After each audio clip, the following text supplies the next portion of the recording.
Warahmatullahi wabarakatuh. Waalaikumsalam warahmatullahi wabarakatuh. Gimana kabarnya pagi ini? Ada yang belum sarapan? Apa sarapannya nunggu MBG kalian? Sebelum mengawali pelajaran kita hari ini, alangkah baiknya kita membaca doa terlebih dahulu. Doa sebelum belajar. Oke, disiapkan dulu doa Mukhlis.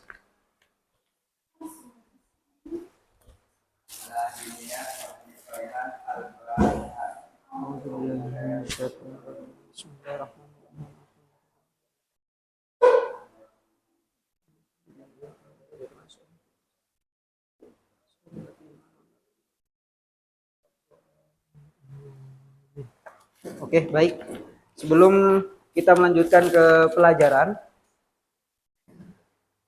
saya mau terlebih dahulu ingin mengabsen kehadiran kalian ya. Ini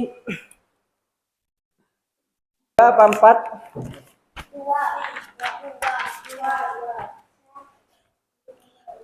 Nilna, ada Nilna. Nilna ada. Ini kita ya.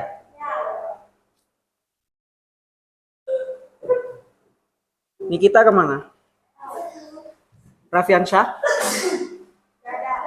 Raffiansyah sakit?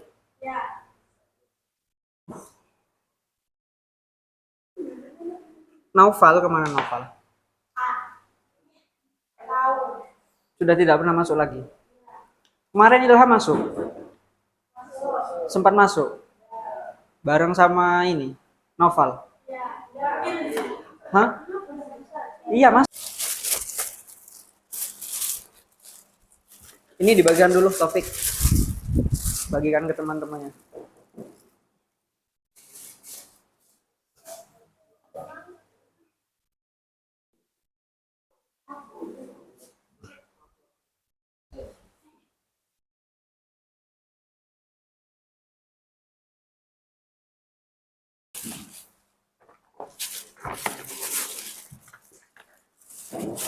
Dari pelajaran kita sebelumnya di minggu kemarin, kita belajar tentang bagaimana struktur bahasa, bagaimana membuat sebuah teks biografi.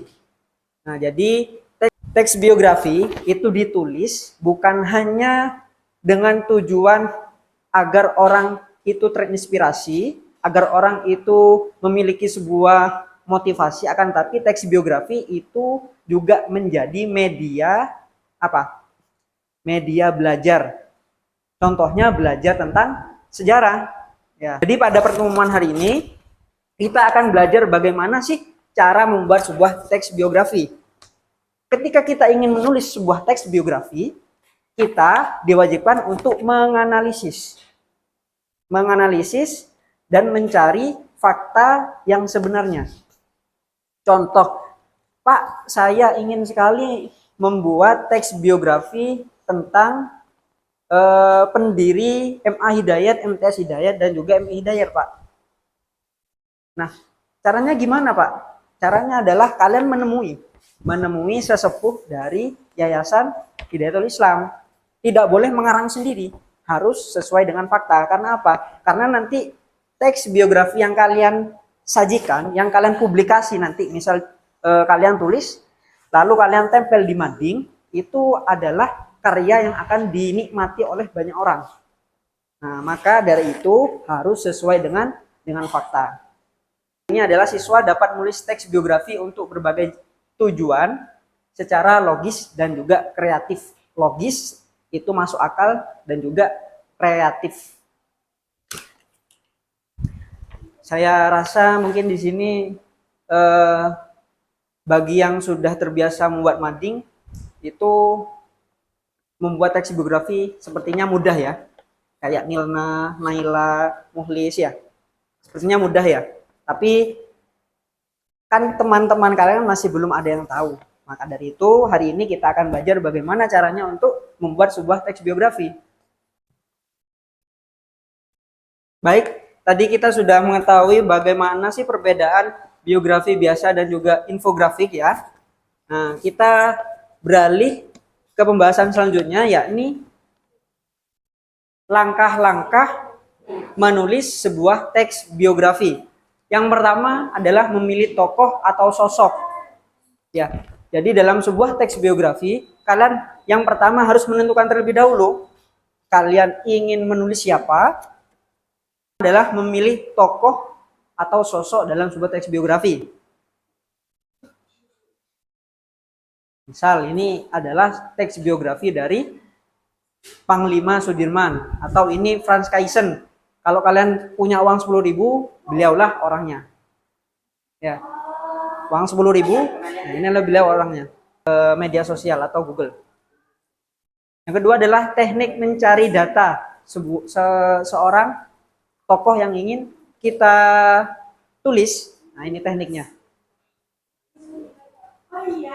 Nah, cara mencari tokoh, jika orang tersebut sudah tidak ada, maka jika tokoh yang ingin kalian tulis itu adalah tokoh yang terkenal, maka bisa kalian cari di sebuah website, di Google ya, atau bisa kalian memanfaatkan teknologi kecerdasan buatan, bisa cari di AI, di Cloud ya, atau di ChatGPT.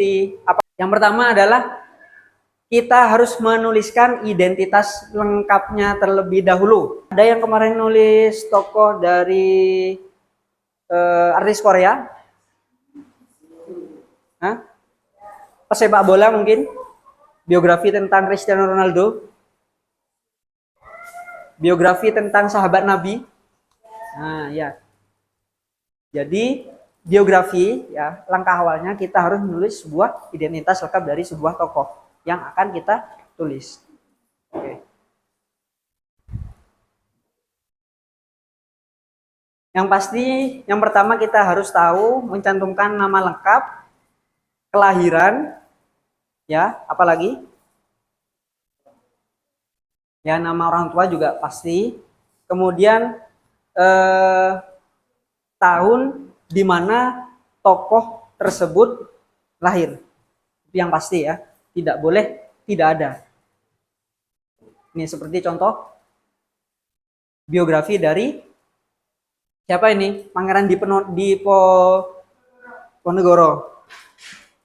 atau beliau adalah tokoh pahlawan di uang 5.000 ya.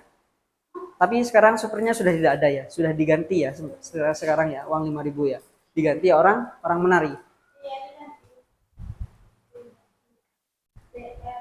Nah, yang ketiga adalah mencari peristiwa, mencari momen, atau mencari sebuah keunikan dari tokoh yang akan kalian tulis. Contoh tokoh dari Panglima Sudirman. Kita sudah memiliki data-data identitas dari Panglima Sudirman. Akan tetapi kita masih bingung, Panglima Sudirman itu punya cerita apa sih? Oh, ternyata Panglima Sudirman itu memiliki cerita peristiwa ketika beliau ya itu lari ke dalam hutan dibawa pakai tandu. Kalian tahu tandu tidak? Tandu itu seperti kereta, akan tapi yang jalan itu adalah orang, bukan hewan. Jadi digotong seperti keranda majid itu. Tapi bentuknya bukan keranda, tapi tempat duduk seperti singgasana. Itu adalah tandu. Tapi juga ada atapnya ya, itu namanya tandu.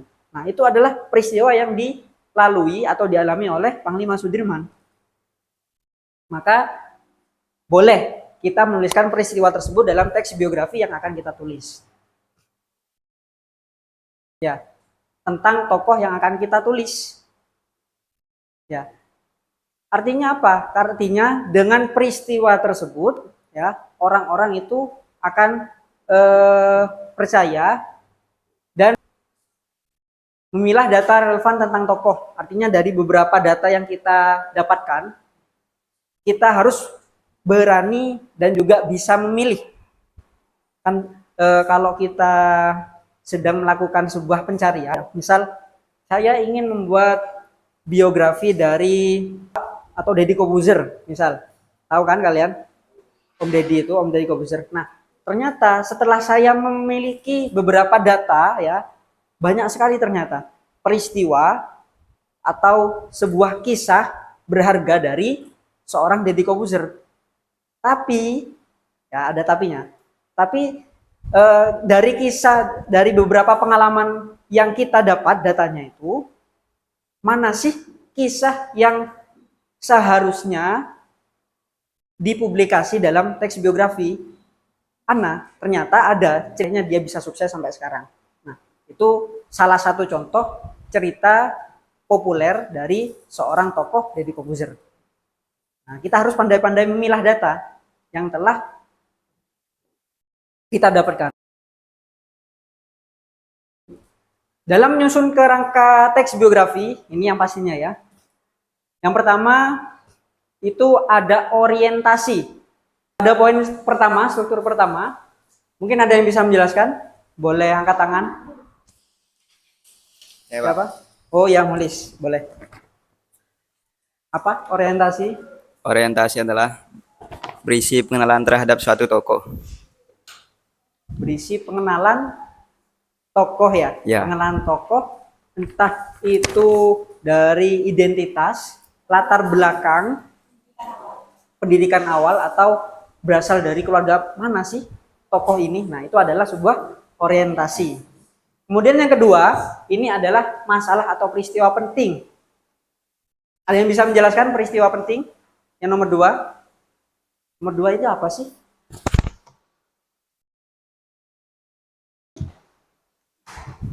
Jadi poin nomor dua itu adalah esensi dari teks biografi itu ditulis. Nah, ini masalah atau peristiwa penting. Kenapa sih kok harus nulis teks biografi tentang Ki Hajar Dewantara? Urgensinya apa?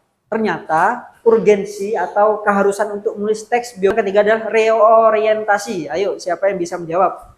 Reorientasi.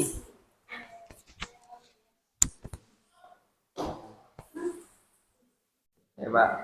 Apa? Oh iya, nulis lagi boleh. Apa? Reorientasi. Jadi dalam teks biografi, yang pertama orientasi, ini adalah pengenalan. Yang kedua, masalah atau peristiwa penting yang dialami oleh tokoh. Kemudian reorientasi apa? Reorientasi berisi kesimpulan, komentar terhadap tokoh. Nah, ya. Reorientasi itu umumnya disajikan untuk menyimpulkan dari teks biografi yang ditulis. Akan tetapi reorientasi yang nomor 3 itu ya sifatnya adalah opsional. Siapa yang orientasi ini adalah struktur ketiga yang berisi tentang sebuah kesimpulan dari tokoh yang ditulis dalam teks biografi. Ketika kita menulis sebuah teks biografi, pasti ada yang namanya revisi atau perbaikan, entah itu dari penulisan, entah itu dari perbaikan titik dan koma ya, atau penggunaan bahasa atau penggunaan huruf kapital. Nah, itu semuanya ada di poin nomor 7 atau revisi perbaikan tulisan. Karena tidak mungkin kan tulisan yang pertama kalian tulis dalam teks biografi langsung kalian publikasikan. Contoh kita publikasikan di mading sekolah, misal contoh ya, mading sekolah. Yang terakhir adalah publikasi. Setelah melalui tahap revisi dan juga berbagai macam perbaikan, yang terakhir ketika sudah jadi ya sebuah karya teks biografi yang pasti akan dipublikasikan. Dari berbagai macam teori ya, berbagai macam penjelasan yang sudah saya jelaskan tadi, dari yang awal apa tadi? Perbedaan biografi dan infografik, atau menulis teks biografi sesuai dengan infografik ya. Infografik itu apa tadi? Menulis biografi dalam konsep visual ya, menyajikan biografi dengan konsep visual. Artinya informasinya disajikan dalam visual. Kemudian yang kedua apa tadi? Materi yang kita pelajari, langkah-langkah menulis teks biografi. Ya, menulis teks biografi, langkah-langkahnya seperti apa? Kita sudah tahu dari yang awalnya mencari tokoh, menentukan tokoh, kemudian sampai publikasi. Bagaimana teks biografi itu dipublikasikan. Nah, kita sudah belajar. Saya harap dengan pembelajaran kita hari ini, ya, setidaknya kita tahu, ya, bagaimana caranya nanti kita membuat sebuah teks biografi. Dengan tugas yang kalian kumpulkan ini, ya, dengan tugas yang kalian kumpulkan ini sudah cukup bagi saya. Nanti kita revisi lagi apa yang kurang dan apa yang harus ditambahkan. Oke ya? Baik, saya cukupkan. Dipimpin berdoa. Mari kita tutup dengan pembacaan kafaratul majelis. Bismillahirrahmanirrahim. Subhanakallahumma wa bihamdika asyhadu an la ilaha illa anta astaghfiruka wa atubu ilaik. Baik, saya akhiri. Wassalamualaikum warahmatullahi wabarakatuh. Waalaikumsalam warahmatullahi wabarakatuh.